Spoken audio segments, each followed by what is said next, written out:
Hello my dear YouTuber friends, and I hope you're all keeping well. Welcome to this new video, which is all about different features and maybe one or two issues with the Velocity 1 flight yacht system that I didn't mention in my first impressions video. Obviously my first impressions video was exactly that.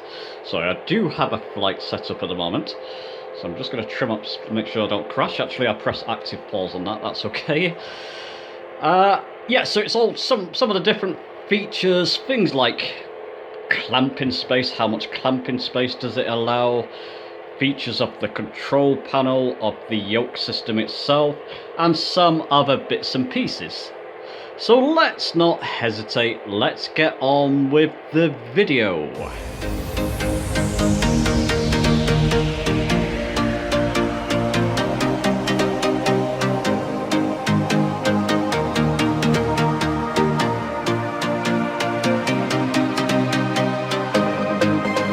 Okay, one of the things I mentioned in my first impressions, and remember that was just the first impressions video, is that I felt these throttles were loose and I was wondering if I could tighten the tension.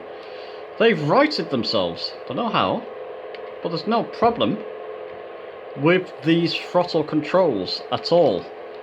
Having no issues with them. Oops, something's happened to my flight there because I've been messing around with them, but never mind. So yeah, if you put them at various different stages, they'll stay. Don't know what's happened there, but they've righted themselves. So I wouldn't worry too much about that. The tensions on them seem fine. To be honest, I've hardly been using them. I've more been using, for sure, there you go, these throttle controls. I'll show you one of the issues with this, in fact.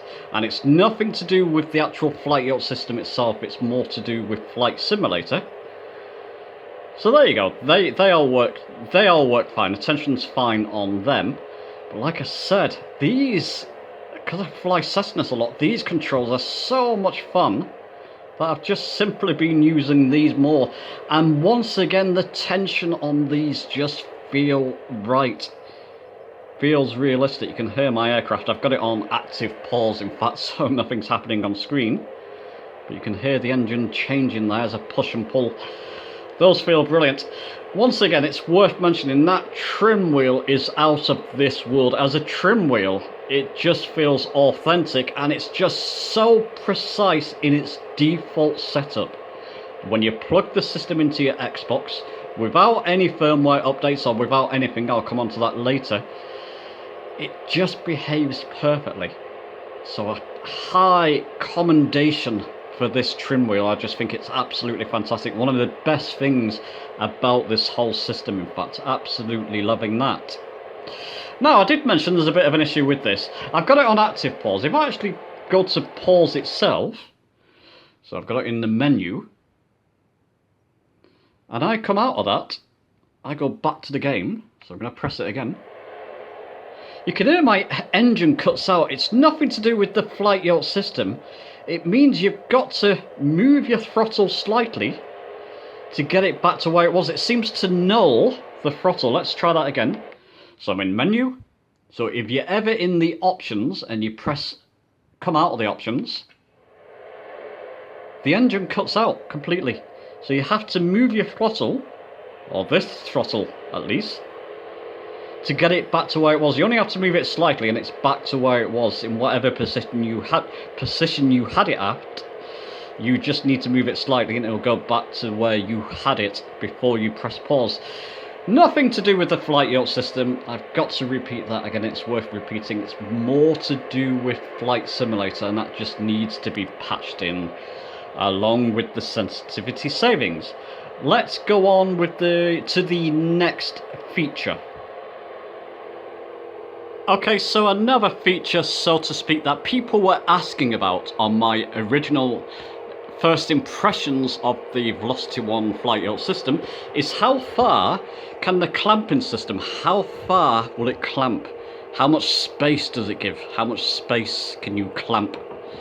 Or width or height of these clamping systems? I'll give you, sorry for the shaky camera work again, I'll give you a visual representation of that. My whole Series S controller easily fits through the space. I've got that at its maximum space that the clamps will allow. It will easily go through that. So that's about how far, I'm assuming that's a few inches.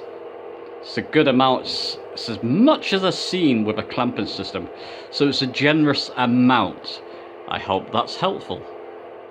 Now, another thing I mentioned in my initial impressions video of the Velocity 1 flight yoke system was this screen in the center of the yoke system. It's like a control panel. So if I go into that, just press the down arrow key there and move a bit closer so we can focus in. There you go. So we've got things like input mode, profile, training. You've got, if you keep going down, settings at the bottom there. Now, which one am I on? It's difficult to know. Now I can see it. Now I can see what's highlighted. So if I go into settings, you can change things like the LED colour. So now if I come out of it and move up and down there, let's just focus in, so that's in proper focus.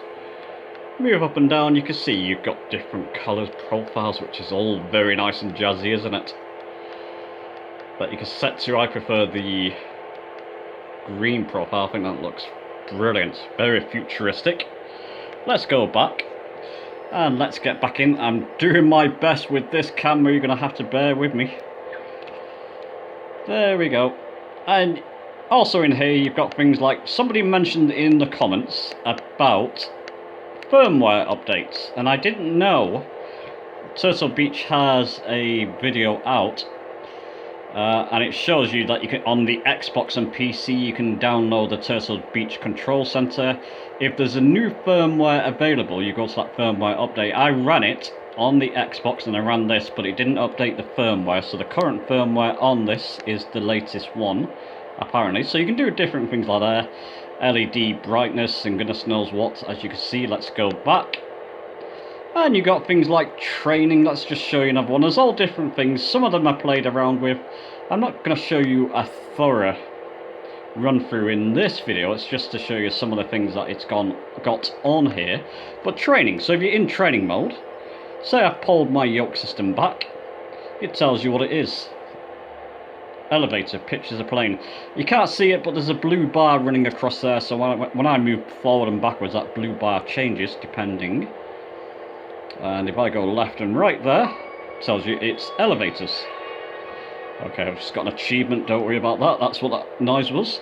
So you got things like that with the training mode, which is a nice nifty feature, especially if you're new to flight yoke systems or flight simulator. So there you go, that's some of the features of that front control panel. A couple of other things on there, like profiles you can set up, and different, I believe, different setups for the back panel lights there as well, which is all very nice.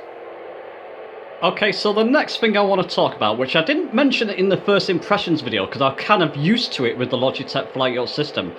This has a spring back to action feature, the yoke. So if you move it left or right, it springs back to the center. Let's unpause the simulator. Doesn't actually affect when you move left or right slightly. Your aircraft responds perfectly, very linear in the sim itself. So there's no issues there with there being a dead zone in the center. There's none. As soon as you start moving, it starts to move. But it's there. It's just something to be aware of. I'm kind of used to that with the flight yoke system, Logitech flight yoke system. It's probably why I didn't notice it straight away. And if you push pulling out, it will spring back to the center. Not quite as pronounced as the Logitech flight yoke system. Let me show you that on screen. So you can see that's very springer if you just pull out and let it go. Let's take that off. So come back to this. It's only a slight spring back to center if you're pulling backwards or forwards. But it is there. It's just something to be aware of. Well, listen, I'll wrap up there. That's just some of the features that I didn't mention in my first impressions video. I will do a settings video that buttons I've got set up for my Xbox Series S with Flight Simulator. I'll do a video on that soon, so watch out for that. Give the video a like if it's been helpful to you, subscribe for many more Flight Simulator videos on the way, and I'll see you soon.